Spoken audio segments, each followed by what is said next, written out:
एक बार फिर से आप सभी भाई बहनों का स्वागत है मेरे YouTube channel super song Morena Anjali बहुत।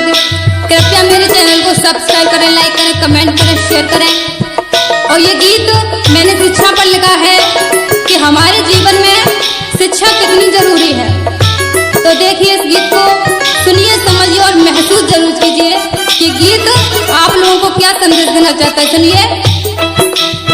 शिक्षा है जीवन में बहुत जरूरी, शिक्षा है जीवन में बहुत जरूरी।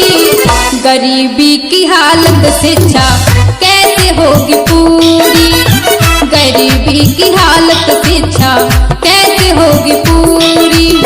शिक्षा है जीवन में बहुत जरूरी, शिक्षा है जीवन में बहुत जरूरी।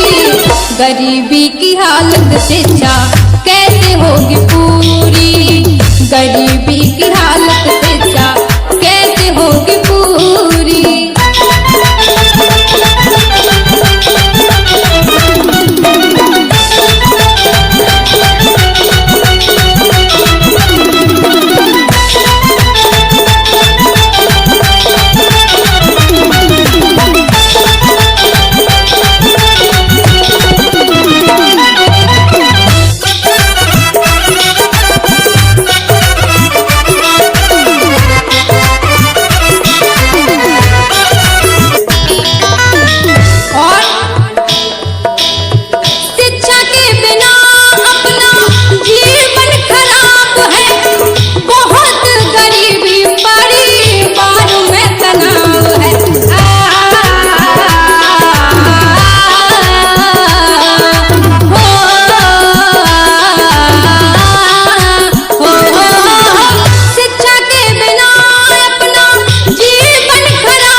गरीबी की हालत शिक्षा कैसे होगी पूरी, गरीबी की हालत शिक्षा कैसे होगी पूरी।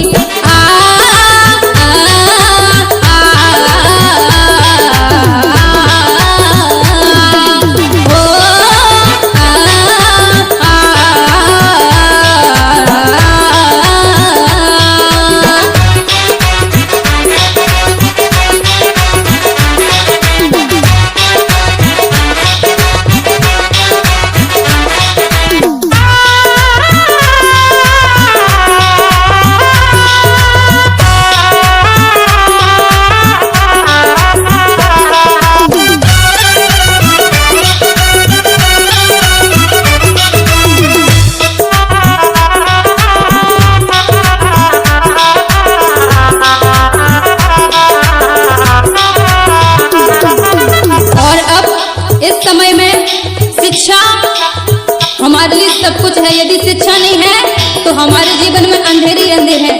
इसीलिए लिखा क्या, कैसी मजबूरी चाहे मेरे भाई, बिना पैसे की मेरी अधूरी पढ़ाई।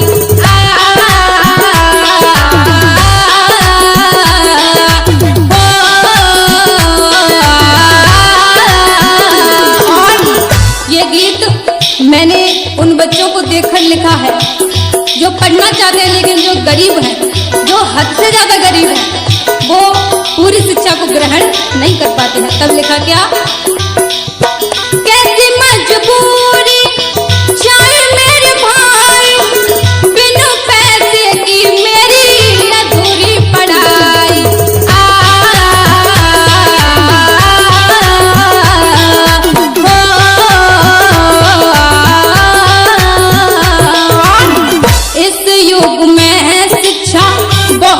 जरूरी, इस युग में है शिक्षा बहुत जरूरी। और गरीबी की हालत शिक्षा कैसे होगी पूरी, गरीबी की हालत शिक्षा कैसे होगी पूरी।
हमारे परम पूज्य बाबा साहब ने भी बहुत की थी, लेकिन फिर भी उन्होंने तो भारत का संविधान बना दिया।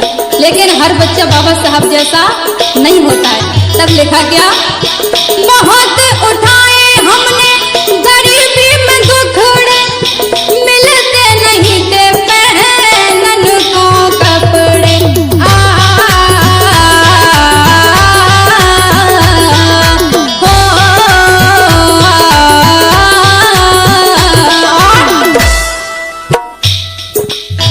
कैसी मजबूरी छाई मेरे भाई, कैसी मजबूरी छाई मेरे भाई, कैसी मजबूरी छाई है, कैसी ये मुझ पे मजबूरी। गरीबी की हालत से छा कैसे होगी पूरी, गरीबी की हालत से छा कैसे होगी पूरी।